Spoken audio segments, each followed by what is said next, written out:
할렐루야. 오늘 예배 가운데 함께 하신 모든 분들에게 하나님의 큰 은혜가 함께 하시길 축복합니다.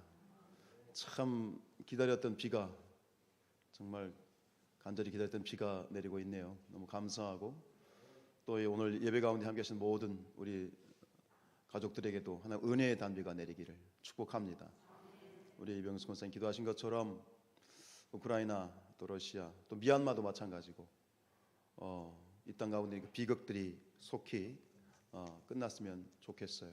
기도해 주시고, 또 코로나 때문에 저도 이 잔기침이 거의 한 달 동안 가는데 기침할 때마다 민망해요.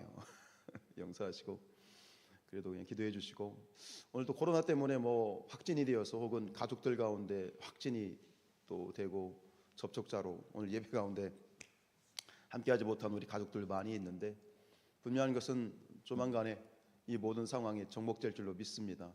이제는 뭐 정점에 이르고 있는 것 같기도 하고요. 그래서 우리가 그러나 참 감사하죠. 모든 상황 가운데에서 이렇게 예배할 수 있어서 감사하고 정말 감사한 일이에요. 다시 한번 오늘 이 예배 자리에 하나님의 큰 은혜가 함께 하실 줄로 믿습니다. 예수님이 이제 30살이 나이 한 30이 되셨을 때 공생애를 시작하셨죠.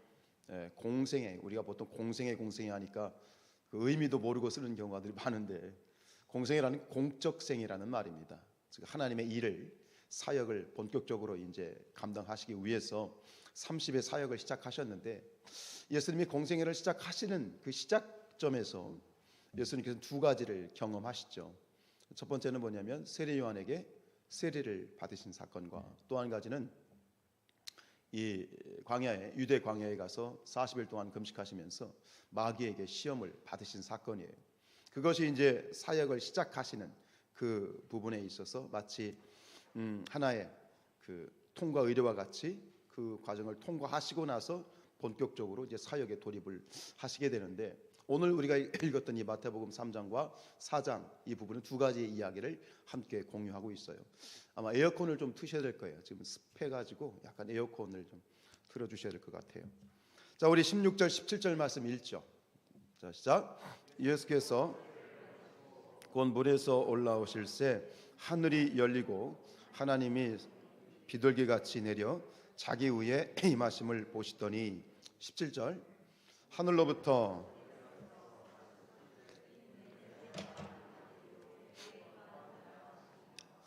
이번에 우리 말씀을 이렇게 평면적으로 읽었지만 말씀을 좀 입체적으로 한번 생각을 해볼 필요가 있어요. 이때 분위기를 한번 느껴보시면 어떨까요? 분위기를 느낀다는 건 뭐냐면, 이 이야기를 머릿속으로 상상을 하면서 내가 그 이야기 속에 들어가 있다고 생각을 하시는 거예요. 자, 내가 그 현장에 있어요. 요단강변에 있어요.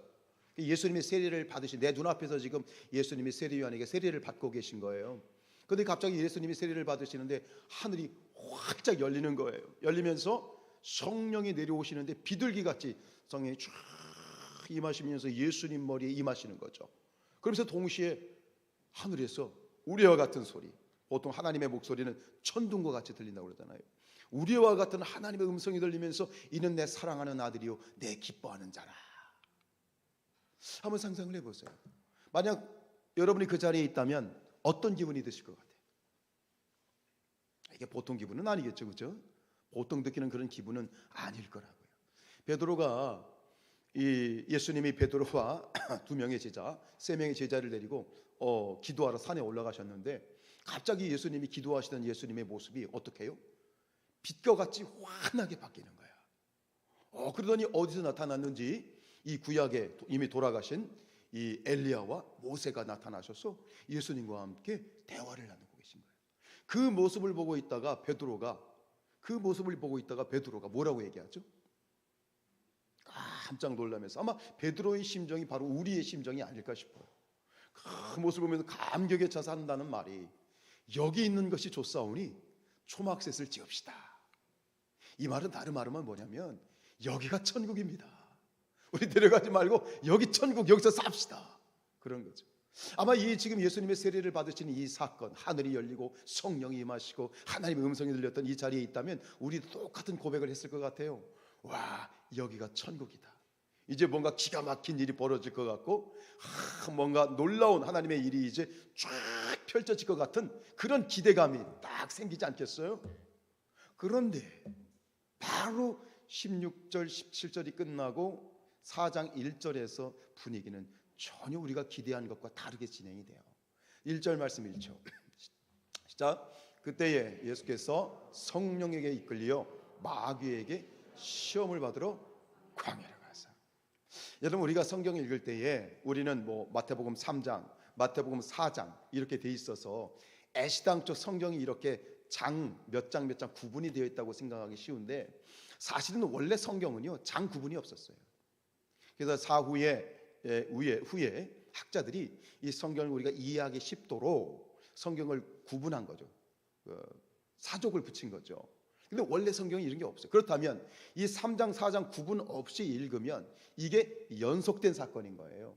예수님이 세례를 받고 놀라운 일이 있으신데 갑자기 예수님이 그 순간 그때에 예수님이 세례를 받고 올라오셨을 그때에 갑자기 예수님이 성령에 이끌려서 끌려가시는 거야. 어디로? 광야로. 뭐하러? 시험을 받으시러 가시는 거야. 마치 태양이 찬란하게 떠 있다가 하늘이 캄캄해지면서 흑암이 들이우는 그런 기분의 이 사건이 지금 벌어지고 있는 것이죠. 참 이런 놀라운 그러한 사건 가운데 어떻게 해서 이런 일이 벌어지고 있는가? 여러분, 분명히 하나님 말씀하셨어요. 이는 내 사랑하는 아들이고 내 기뻐하는 자다. 그러면 이제 된 거 아니에요? 그런데 다시 하나님께서는 예수님이 마귀에게 시험을 받으시도록 허용하신 거예요. 여러분, 시험이라고 하는 것, 시험이라는 목적이 뭡니까? 우리가 학교에서 시험을 보잖아요, 아이들이.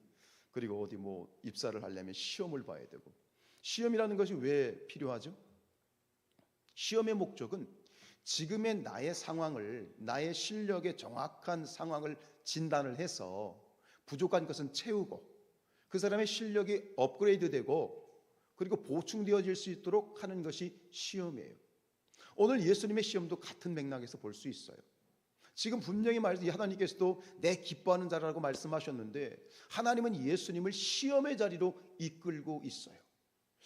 굳이 예수님이 또 업그레이드 되실 필요가 있나요? 예수님에게 더 부족한 것이 있을까요? 하는 그런 의문이 들지만, 그러나 분명한 것은 여기서 우리가 의심하지 말아야 될 건 뭐냐면 하나님의 일하심에는 분명한 계획이 있다. 이거는 변함이 없잖아요. 이건 불변하는 거잖아요. 그렇다면 도대체 하나님께서 왜 내 사랑하는 아들이 기뻐하는 자라고 인정하고 도장까지 찍어 주셨는데, 말씀하셨는데 왜 예수님을 다시 테스트의 현장으로 이끌어 가셨을까? 분명한 이유는 알 수 없지만 말씀을 묵상할 때 드는 생각은 뭐냐면 그것은 더 큰 예수님에 대한 하나님의 기대가 있으신 것이다 라는 것은 발견할 수 있을 것 같아요. 더 하나님 아버지 하나님으로서 아들 예수님을 보실 때 아들 예수님에 대한 더 큰 기대, 더 하나님을 기쁘게 하실 수 있는 더 사랑받는 아들로서의 면모를 갖추실 수 있는 그런 무언가 하나님의 요구하시는 기대가 있는 것은 분명한 것 같아요. 그런데 여기서 그것은 예수님에 대한 하나님의 기대로 끝나지 않아요. 이 기대는 결국 누구에 대한 기대이다? 우리에 대한 기대이다. 예수님을 시험의 현장으로 이끄시는 것은 결국 우리가 앞으로 이 땅 가운데 살아가면서 우리 모든 그리스도인들이 하나님 앞에서 이끌려지는, 그리고 하나님의 테스트를 받아야 되는 그런 삶을 살아야 된다라고 하는 것을 모델로 보여주시는 것이라고 볼 수 있겠지요. 여러분, 그렇습니다. 하나님께서는 분명히 저와 여러분을 사랑하십니다. 예수님을 사랑하셨듯이 저와 여러분을 사랑하십니다. 믿으십니까? 믿으시죠? 그런데 하나님께서는 당신이 사랑하는 아들과 딸들을 때로 저 시험의 테스트의 광야로 이끄실 때가 있어요. 외롭고 쓸쓸하고 춥고 고단한 그 광야에 우리를 머물게 하실 때가 있지요. 왜요? 앞에서 말씀드린 것처럼 우리에 대한 뭐가 있으신 거예요? 기대가 있으신 거예요. 오늘 우리는 예수님이 받으셨던 세 가지의 시험을 보게 됩니다. 그런데 오늘 이후로 여러분들은 이 시험이란 단어를 이렇게 바꾸어서 묵상하시면 좋겠어요. 이것은 예수님에 대한 시험이 아니라 예수님에 대한 기대이다. 그리고 이것을 오늘 우리에게 적용하면 동일하게 하나님께서는 우리에게도 기대가 있으시다. 기대가 있으시다면 그 기대에 대해서 우리가 하나님께 그 기대에 부응할 수 있도록 우리도 역시 우리를 하나님께서는 테스트의 시험의 자리로 이끄실 수 있다. 그렇다면 그 시험을 이겨야 되겠죠. 승리해야 되겠죠. 하나님의 기쁨이 되어야 되겠죠. 나를 구원하시고 사랑하시는 독생자 예수 그리스도를 아낌없이 주신 그 아버지 하나님의 마음에 부응할 수 있고 그 기대에 부응할 수 있는 저와 여러분의 삶이 될 수 있기를 주님의 이름으로 축복합니다. 세 가지의 시험을 뭐로 바꾸자고요? 기대다. 어떤 기대가 있을까? 각각의 시험에는 하나님의 기대가 있다.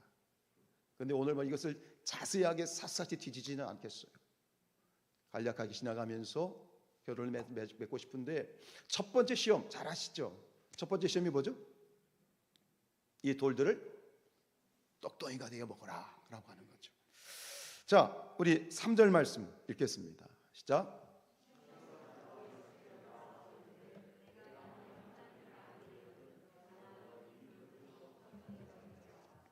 눈으로 보이는 표면적인 시험의 내용이 아니라 그 이면에 있는 본질적인 본질을 볼 수 있어야 돼요.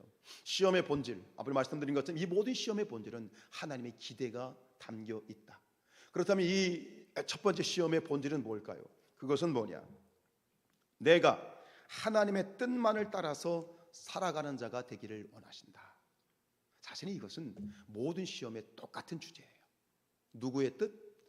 하나님의 뜻, 하나님의 인정, 하나님만을 경배하는 것, 오직 하나님만을 바라볼 수 있게 하는 것이 이 시험의 관건이에요. 보통 우리가 객관식이 사지선다형이지만 하나님의 테스트의 객관적인 문제는 이지선다야. 뭐예요? 하나님이냐 세상이냐, 하나님이냐 나냐, 둘 중에 하나라는 거예요. 지금 예수님이 금식 중이세요. 여러분들 굶어 보셨죠? 아파서 굶기도 하고. 얘는 굶으면 어때요? 어떤 사람은 한 끼만 굶어도 막 정신 못 차리는 분이 계세요. 제 아내가 그래요. 어제 와가지고 청소 좀 하고 늦게 점심을 좀 안 먹었더니 가면서 그냥 백지장이 돼가지고 막 이렇게 하더라고요. 그래서 저 김영숙 집사님 네 가서 고기 사다가 고기 끊어다가 그거 먹었더니 그냥 살겠다고 그러더라고요. 여러분, 예수님이 하루 이틀도 아니야. 며칠? 40일 금식하셨어. 굶어본 사람은요 진짜 돌덩이가 떡처럼 보여요. 빵처럼 보이거든요. 근데 여기서 이것은 단순한 배고픔의 문제가 아니에요. 사단은 계속 얘기해요. 시험하면서 사단이 계속 얘기하는 게 뭐냐면 네가 하나님의 아들이거든 그래요. 여러분, 예수님은 하나님의 아들이시죠? 전지전능하신 하나님의 아들이시죠? 그럼 예수님도 전지전능하시죠? 그럼 예수님도 이 떡덩이를 정말 이 돌을 떡으로 만들 수 있어요 없어요? 있어요. 죽은 사람도 살리신 분인데 이 돌 하나 떡으로 만드는 게 그건 쉬운 죽먹기이죠. 근데 여기서 중요한 건 뭐냐면 이 시험의 초점이 뭐냐면, 모든 시험의 초점이 뭐냐면 그런 능력을 가지고 있지만 그 능력을 네가 어떻게 사용할 것이냐는 거예요. 네가 이거를 돌을 떡으로 만들 수 있어. 근데 목적이 뭐냐? 누구를 위해서 만들 것이냐는 거예요. 그게 이 시험의 초점이에요. 이것을 사도 요한 1서 2장에서 육신의 정욕 테스트다라고 얘기하고 있어요. 우리 요한 1서 말씀 읽죠. 시작.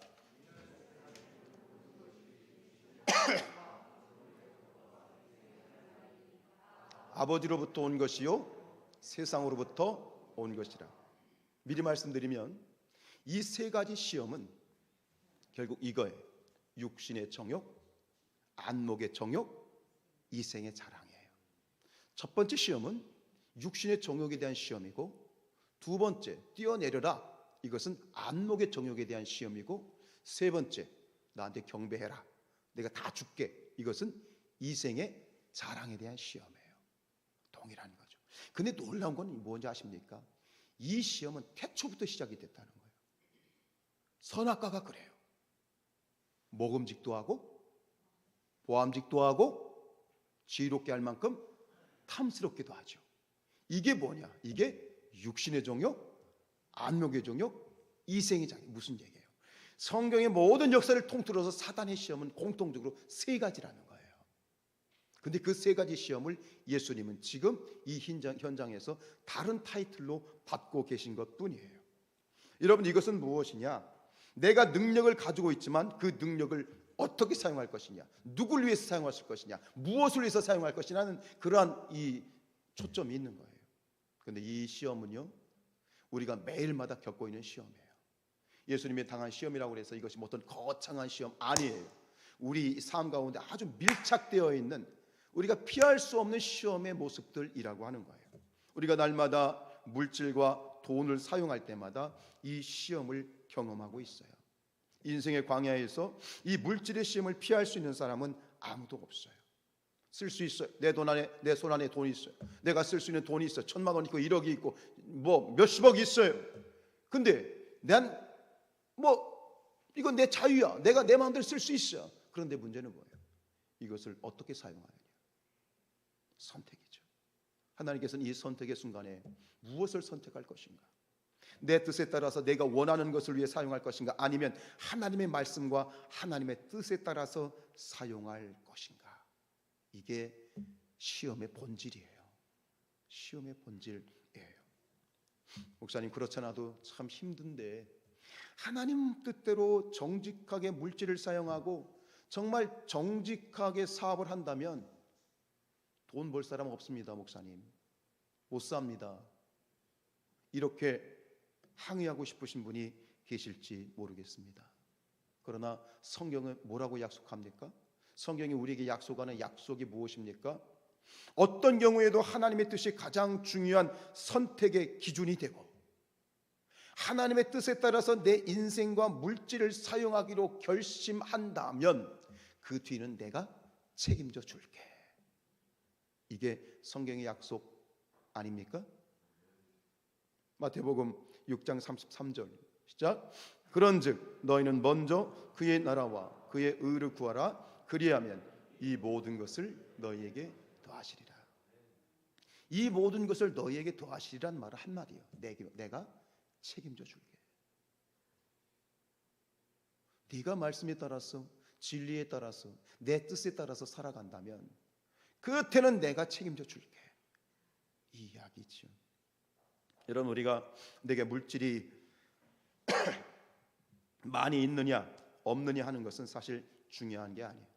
내게 물질이 있든 없든 그것을 어떻게 사용하느냐, 하나님의 말씀을 따라서 하나님의 뜻대로만 살아가겠다라고 고백할 수 있느냐 하는 것이죠.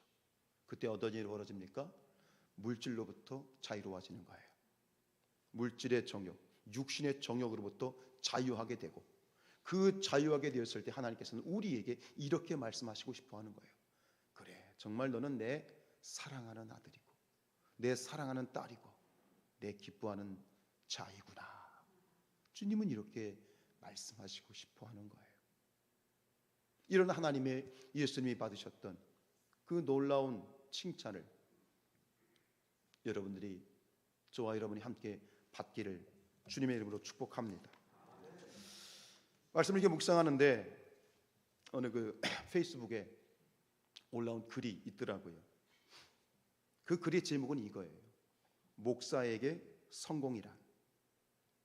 이렇게 써 있어요. 목사에게 성공이란 말씀을 똑바로 자르고 깨끗한 성품으로 살고 난 후 어느 날 그의 목자 앞에 서서 영원한 기쁨이 될 그 소중한 말을 듣는 것이다. 그 소중한 말이 뭐죠? 잘하였도다. 착하고 충성된 종아. 오늘 그 말이, 오늘 하나님의 이 말씀은 결국 동일하게 너는 내 사랑하는 자고 내 기뻐하는 자다 라는 그 말씀과 똑같겠죠. 저와 여러분이 주님의 그 귀한 말씀, 목자 앞에 서서 영원한 기쁨이 될 그 소중한 말을 함께 들었으면 좋겠습니다. 두 번째 시험과 세 번째 시험도 사실 같은 맥락입니다. 잘 아는 것처럼 두 번째 시험은 뭐예요? 네, 성전 꼭대기에 올라가서 뛰어내려라 이거예요. 자, 우리 말씀 읽지요. 5절 6절. 자, 시작.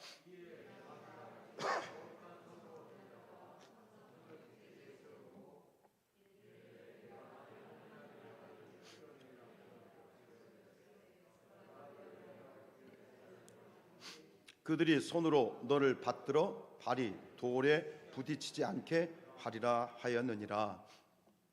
아멘. 이 두 번째 시험의 본질은 뭐냐면 이거예요. 네가 사람의 인정을 받겠느냐, 아니면 하나님의 인정만으로 만족하겠느냐. 사람으로부터 인정받지 못하고 사람들로부터 무시를 받는다 할지라도 나는 하나님으로부터 인정받은 자야. 나는 하나님이 사랑하는 자야. 나는 하나님의 아들이야. 나는 하나님의 딸이야. 나는 그 사실만으로도 충분히 행복하게 살 수 있느냐 이 말이죠. 여러분이 높은 성전 꼭대기에 올라가서 예수님이 뚝 떨어졌어. 사람들이 보면서 와, 이제 다 죽었구나. 근데 예수님이 멀쩡히 살아계셔. 그 모습을 보고 사람들이 그 사건이 있은 다음에 어떤 일이 벌어질 것 같으세요? 요즘 같으면 저 63빌딩, 우리에게는 63빌딩이지만 그죠? 63빌딩에 사람이 뚝 떨어졌는데 와니까 사람이 멀쩡히 살아있어. 그럼 어떤 일이 벌어질까요? 난리가 납니다. 모든 방송국에서 그 사람을 취재합니다. 와서 한번 우리 방송에 출연해달라고. 아침마당 세상은 요지경 그런데 출연해달라고 막 러브콜이 요즘 유튜브 검색 1순위죠. 조회수 엄청납니다. 요즘 말로 말하면 인싸가 됩니다. 인싸가 뭐죠? 인싸 정도는 아셔야 됩니다. 쉽게 얘기해서 인싸는 뭐냐면 인기 스타가 된다는 얘기야. 그런 이 상황 가운데에서 하나님께서는 우리가 세상 가운데 인정받고 싶어하는 마음, 박수 받고 싶어하는 마음, 그런 마음 물리칠 수 있느냐는 거예요. 여러분, 우리가 다른 사람부터 인정받고 싶고 또 박수 받고 싶은 마음 다 있지요. 근데 그 마음이 나쁜 마음은 아니죠, 그죠? 왜요? 칭찬은 뭐도 춤추게 한다? 고래도 춤추게 한다 그러잖아요. 칭찬받고 싶어하는 마음, 인정받고 싶어하는 마음, 그게 나쁜 건 아니에요. 그게 귀한 마음이에요. 근데 문제는 뭐냐면 그 칭찬과 사람들의 박수에 굶주린 나머지 뭐 하기 시작하냐면 쇼를 하기 시작하는 거예요. 그 쇼가 뭐예요? 허영이에요.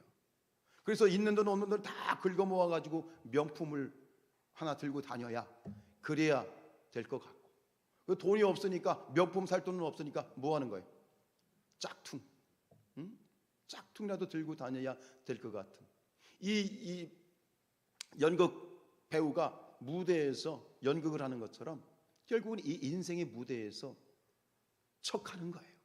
가진 척, 배운 척, 있는 척 하는 거예요. 왜요? 사람들부터 무시당하는 게 싫은 거지. 인정받고 싶은 거지. 우리에겐 다 그런 마음이 있어요. 그러나 여러분, 하나님은 그걸 원하지 않으십니다. 여러분, 하나님 한 분만으로 만족하십니까? 하나님 한 분이면 충분하십니까? 다른 것이 아니더라도, 다른 사람이 아니더라도 하나님이 나를 사랑하시는 그것 하나만으로도 충분하세요? 솔직하게 대답하세요. 그런 삶을 살기를 원하시는 거죠. 그래야만 세상으로부터 우리가 자유할 수 있기 때문이죠. 시편 103편 15절입니다. 시편 103편 15절 시작. 인생은 그날이 풀과 같으며 그 영화가 들의 꽃과 같도다. 잘 아시죠? 이사야서 40장입니다. 시작. 풀은 마르고 꽃은 시드나 우리 하나님의 말씀은 영원히 서리라 하라. 하나님의 말씀이 영원하다는 얘기는 누가 영원하다는 얘기야? 하나님이 영원하다는 얘기고, 하나님이 영원하다는 얘기는 뭐예요? 하나님만을 바라보는 자의 그 삶이 영원한 것이고 변함이 없다라는 말씀이겠지요. 참 우리는 연약합니다. 우리가 얼마나 연약합니다. 말 한마디에도 상처받아서 그냥 저 시궁장에 떨어지는 게 우리잖아요. 사람이 무시하면, 그냥 누군가의 무시를 한번 당하면 그냥 분노해가지고 사람도 찔러 죽이는 게 사람. 왜요? 무시당하는 게 싫은 거예요.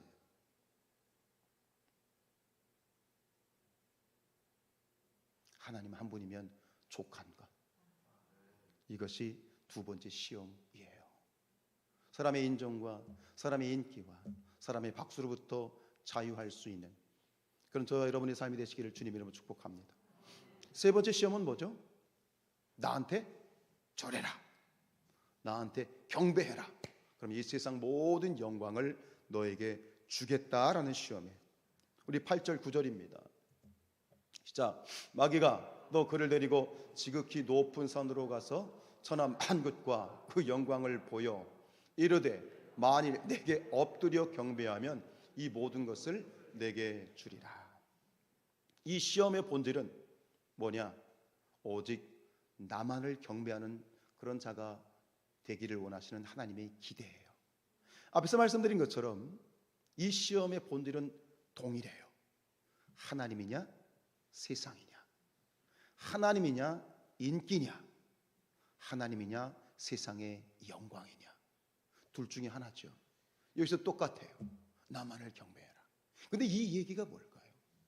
결국은 사탄이 마귀에게 절한다는 얘기는 마귀를 뭐 하는 거예요? 마귀를 경배하는 거예요. 사탄을 경배하는 거예요. 사탄을 섬기는 거예요. 여러분, 사탄을 숭배하고 싶어하는 사람은 없어요. 그러시죠? 여러분 중에 사탄 숭배하고 싶은 사람이 있으세요? 말도 안 되죠? 믿지 않는 사람한테 이 얘기해도 펄쩍 뛸 거예요. 뭔 소리냐고, 내가 왜 마귀를 내가 섬기냐고. 그래 따지고 물을 거예요. 싸우자고 덤빌 거예요. 그런데요, 마귀는요, 머리에 뿔 달리고 뭐 꼬리에 뭐 창 달리고 그런 모습으로 나타나지 않지요. 이 강변에 가면은 요즘 보니까 어제 이제 제 아내하고 이제 다니다 보니까 낚시하는 분들이 많더라고요. 낚시는 그 물고기를 깨기 위해서 뭐를 써요? 미끼를 쓰죠. 사탄도 마찬가지예요. 자신의 의도나 자신의 정체는 절대 드러내지 않아요. 내가 사탄이야, 내가 마귀야, 절대로 얘기하지 않아요. 미끼를 써요. 미끼를 써요. 마귀를 숭배하느냐? 뭔 소리냐고. 나 그러지 않는다고. 그 사람에게 큰 돈을 줘보십시오. 큰 출세할 수 있는 길을 한번 줘보십시오. 성공할 수 있는 그런 성공을 한번 줘보십시오. 달라지죠. 이게 미끼죠. 성공을 위해서, 출세를 위해서, 돈을 위해서 기꺼이 신앙도 제껴두고 양심도 제껴둘 수 있는 것이 결국 뭐예요? 그렇다면 그것은 마귀를 숭배하는 거예요. 하나님만을 경배한다고요? 하나님만을 내가 사랑한다고요? 정말요? 근데 말하는 걸 들으면 늘 돈 얘기, 아파트 얘기. 심각하게 생각해 보세요. 성도들이 모여가지고 절대 그런 말씀, 우리는 뭐 성산교회 그런 말씀 안 하시겠죠? 제발 그러지 마세요. 그거는 이미 마귀를 숭배하고 있는 것 똑같아요. 여러분, 이 모든 테스트가 멀리 있는 게 아니에요. 우리에 가까이 있어요. 그리고 이 테스트를 통해서 하나님께서는 우리에게 기대하시는 거예요. 이겨라, 승리해라, 내가 너를 기대하고 있다. 주님의 기대하심으로 이 시험과 어려움 가운데에서 승리하셨으면 좋겠어요. 우리가 잘 아는 그 영성가인 헨리 나우엔이라는 분이 계시죠. 뭐 상처 입은 치유자 뭐 이런 책 썼잖아요. 이분이 원래는 이분이 교수였는데 어디 교수였냐면 예일 대학교. 그리고 여러분들 미국에서 가장 유명한 대학 아는 대학 한번 대보세요. 어느 대학? 사실 하버드보다 더 좋은 대학도 있는데 우리는 하버드가 최고야. 그게 최고예요. 그 하버드 대학과 예일 대학의 교수셨어요. 잘 나갔어요. 근데 갑자기 1986년 8월 달에 이 헨리 나우엔이 교수직을 사임을 하고 떠나요. 어디로 가냐면 캐나다 토론토에 있는 네이트 브레이크 커뮤니티라고 하는 그 장애인 공동체로 가서 거기서 이제 채플린, 즉 그 목사, 사목이죠. 사목. 신부니까 사목으로 이제 그 장애인들이 많지도 않아요. 작은 공동체예요. 건물 하나 있는 작은 공동체인데 거기서 장애인들을 섬기는. 그때 나이가 몇 살이냐면 54살이었어요. 다 내려놓고 떠나는 거예요. 그리고 그곳에 가서 이 헨리 나웬이 책을 쓰는데 그 첫 번째 쓴 책이 뭐냐면 탕자의 귀환이라고 하는 책이에요. 뭐 우리나라에서는 귀향으로 이제 번역이 되었더라고요. 어쨌든 귀향이든 귀환이든 그 책을. 근데 그 책에서 헨리 나웬이 뭐라고 얘기했냐면 나는 탕자였다라고 고백해요. 여러분 우리가 탕자라고 그러면 뻗뜩 생각나는 거는 굉장히 도덕적으로 막 부도덕하고 남부짓하고 막 허랑방탕하고 이런 거 생각하잖아요. 그런 차원에서의 탕자가 아니에요. 이 헨리 나웬이 말하는 탕자라는 개념은 뭐냐면 자기가 멀리 떠났어. 뭘 찾았어? 허영을 찾았어. 사람들의 인정을 찾았어. 인기를 찾았어. 욕망을 찾아서 멀리 떠났던 탕자와 같았다. 그런데 지금 내가 이 작은 장애인 공동체로 돌아왔는데 이곳이 뭐냐? 이곳이 바로 내 고향으로 돌아왔다. 이렇게 고백을 하는 거예요. 많은 기독교인들에게 도전을 주고 또 큰 영상으로서 족적을 남겼던 그분이 하는 말이 내가 탕자다. 그리고 얼마 있다가 이제 그 공동체에 장애인 중에 아담이라고 하는 소년이 있었대요.